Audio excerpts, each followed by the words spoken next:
Thank you for creating this space. Thank you for your leadership. I love, Dennis, what you are doing with just the community is what has attracted me and drawn me in. I've had the honor of connecting with multiple people from OSG and learning about you all through Instagram. I think I literally connected with this community through Instagram. So keep doing what you're doing. I love it. Tonight, hold on, I was trying to connect my laptop, but I'm going to make sure that this doesn't mess up the audio here. So every Thursday night, we take real case studies that are happening for principals all across the country. And these are often very common scenarios. For some people, they're very surprised about it, but for a lot of us, this is like the norm. And these are the things that a lot of us are up against. We put out a case study. We ask the community to tap in, to give their thoughts, give their opinions. How would they resolve or approach this situation? And so these live chats were really started for us to really just be a light in the community. We know that we learn best when we can keep it real and talk about our unique experiences. You knew how to reach young people. And so when I heard about that and saw what you did, I said, he's somebody I most certainly want to bring on the meetup to kind of talk to us a little bit about what inspires you so much about young people, what inspires you so much about the kings and queens of the future. What's interesting was I would be called to speak at certain schools, certain universities that had mass communication majors there. And then I would go to maybe some HBCUs and see their mass communication programs in their curriculum. And I didn't think that the curriculum was up to date, so to speak. And then I ended up saying, well, you can't complain about things unless you're going to try to help change it. So I took on some interns from an HBCU and I was dealing with, a couple of interns and trying to make sure that they can leave my program and ready to tackle the world. And you guys are dealing with hundreds, of students. So I can't even imagine the pressure on that level. And so that's why it was so important, because I just feel I was so lucky when I was younger to have been inspired by some key people. And a lot of those were teachers, right? A lot of those were teachers. I named them to this day, on these particular teachers that, really pushed me in a manner that made me realize, like, wow, I wonder what would have happened if he wasn't my teacher, if she wasn't my teacher, these kinds of things. Where would I be and what would have happened and things of that nature. So, what you guys all do is so incredible to me. But that's what I think the older should always help the younger. I mean, it's probably not a postulate of life, but it needs to be, is what you're supposed to do. The apprentice should learn from the master. You were talking about the NCAA and how important it was for us to start to think about how they will start to find a way to funnel money back into HBCUs well before most of us even knew about it. This was something that you were talking about. So, Chubb, talk to us a little bit about that, man, and what prompted you to kind of think that it was something that needed attention on a global level like this? What was interesting, man, was when I was going to high school, I was playing football. And then my cousin was playing basketball.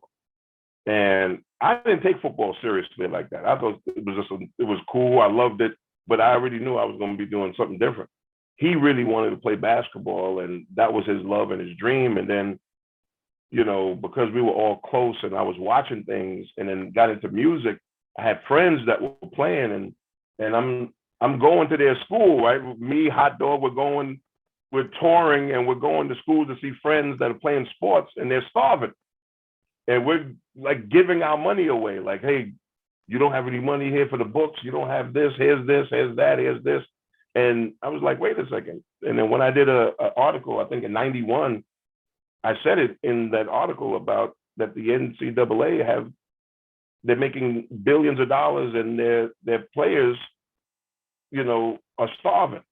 And that doesn't make sense. And then later on, the game industry took off, and then they had them in the game industry. And I'm like, but people ignored me because this is 91. They're like, yo, what is this guy talking about?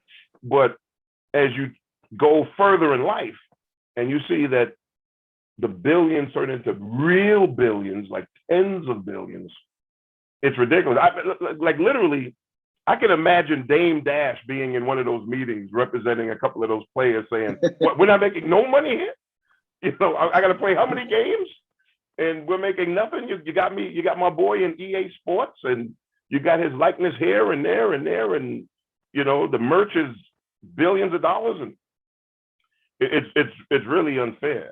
I mean, it's an unfair situation. And I'm glad that the conversation has somewhat transformed. I think it probably still has another 4 or 5 years to go, but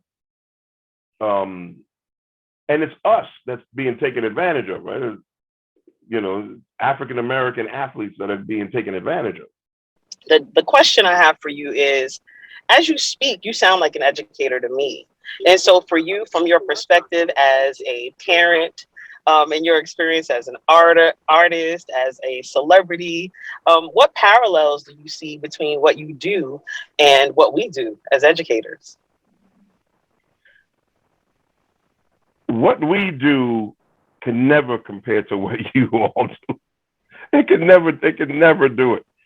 To deal with so many personalities that have, each of them have different stories, each have different needs, each have different talents, each may have different shortcomings, and to navigate that and to juggle that kind of thing, it's unimaginable. What we do, we're there to entertain for the most part you guys, so you can be mentally stable enough to do that.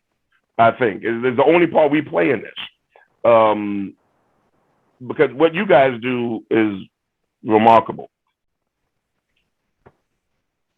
I wish that we had more access to schools and more access to you guys, because then we would learn certain things that I think that we still need to learn. When you watch a sport, you can see how fast a professional moves. When you hear about business at a professional level, you don't see the business, so you don't know how quick it moves. So I went over to Principal Rod's school today, and by the way, it's different when you see the students in the school. Principal Rod provides a country club experience for his students. I was so impressed, and it felt good. It was like I wanted to go there to hang out. But I was going there to tell his students, I'm making a movie. If you want to learn about making movies, if you want to see what it takes to make a movie, you can work on the set with me. And when you finish, you will know how to make your own movie. And it seems like that's the way you taught, you know, where you realized where there was weaknesses and voids with the interns, by teaching them at a professional level. But once you show them, they could do it. But it doesn't seem like they're teaching us things at a professional level, at an intentional level. But, you know, with this voice and this platform and the access that you're looking for, OSG does give us that access. And that's why I'm here. Everything that you've said, you see, they're not like defending education, they're embracing it. And they're saying, show us how to fix it. Let me bring you to our school and fix it. Everyone on OSG wants to change. They want things to change, and they're not leaving it to the board to do it. They're going to make it happen. And, you know, I call them, you know, my wife coined them CEOs, Chief Educational Officers, that run budgets and businesses and a lot of kids and our future. We are children of hip hop. Run DMC changed my life when I saw them on MTV when I was about 6, 7, right? All of you were our first teachers outside of our parents, outside of a couple of good teachers. I happen to always have good teachers because my father handpicked all of my teachers. He kind of deboned the whole situation. But outside of that, hip hop was our first teacher. I'm from Harlem, right? I was born in the Bronx. So I want to say thank you and say you are a teacher, just like KRS-One, just like, you know, Big Daddy Kane and the rest of you guys. You taught us so much. You taught us what style was. You taught us what swag was. You taught us what it meant to be independent. You taught us what it meant to go against the grain, because you guys were revolutionaries at that time period. You changed the world. And I don't know if somebody wrote a book on it yet, but there has to be a sociological study on the impact of hip hop on the Black community, on the world at large, because the world would not be the same without hip hop, without Chubb Rock, without Biz Markie, without Naughty by Nature, without just so many names that without DMX, without, we can say names over and over. And then also to look at hip hop grow up and look at when we can look at those same young people when they were young, yourself and so forth and so on, and now see that they are your family men and parents and so forth and so on. So the lessons that hip hop has taught us and that continues to teach us has shaped who we are as principals and superintendents and teachers. And I just think it's so important to recognize the role that you played and your colleagues and contemporaries played in creating us and making us the fearless educators that we are. So I want to say thank you, and I want to give you those flowers. Now I live in Atlanta, and I can tell you, in the up top regions of a New York tri-state area, you guys have this incredible movement going and energy going. I'm down here in the South, red state. Biden might have won, but still a red state here, right, in Georgia, and it's very different. Me and Man Baby, I think out of anybody on the radio here, we have done more career days at school and talking more than anybody here. You can go ask Big Tigger, you could ask all of them. And it's different here. There are some extreme challenges here with young people as far as education here in this red state.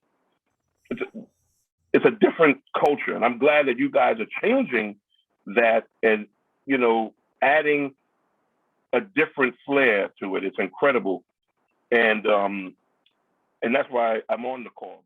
But Chubb, there is a lot more similarities than differences when we talk about up here and down there. At the end of the day, as an educator and a leader, we are putting every effort to make sure to push through some of the barriers that are laid before us here in New York or up in Newark, New Jersey, as you guys are doing down there.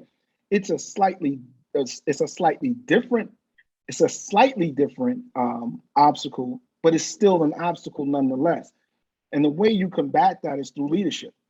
And the conversations that we have, whether it's here or whether it's in Atlanta, whether it's in Compton, is about being a fearless leader, being able to say, listen, I understand that. I understand there's going to be those obstacles and challenges, but that can't stop us. Our children's future depend on us pushing through all of that. And so I think when we connect to our sisters and our brothers in Atlanta or in South Carolina or in Utah or all the way over in Cali, the conversation is still the same. Our babies need us. Our babies need us to decide that we're not going to bow to whatever establishment that tells us that we can achieve. And so that's very important here in terms of what it is that's going on in Atlanta being a red state or up here being a blue state. Really and truly doesn't matter at this point, because the expectation that I have for principals in Atlanta is no different than the ones that I have for principals here in New York, which is children first. No matter what it takes, children first.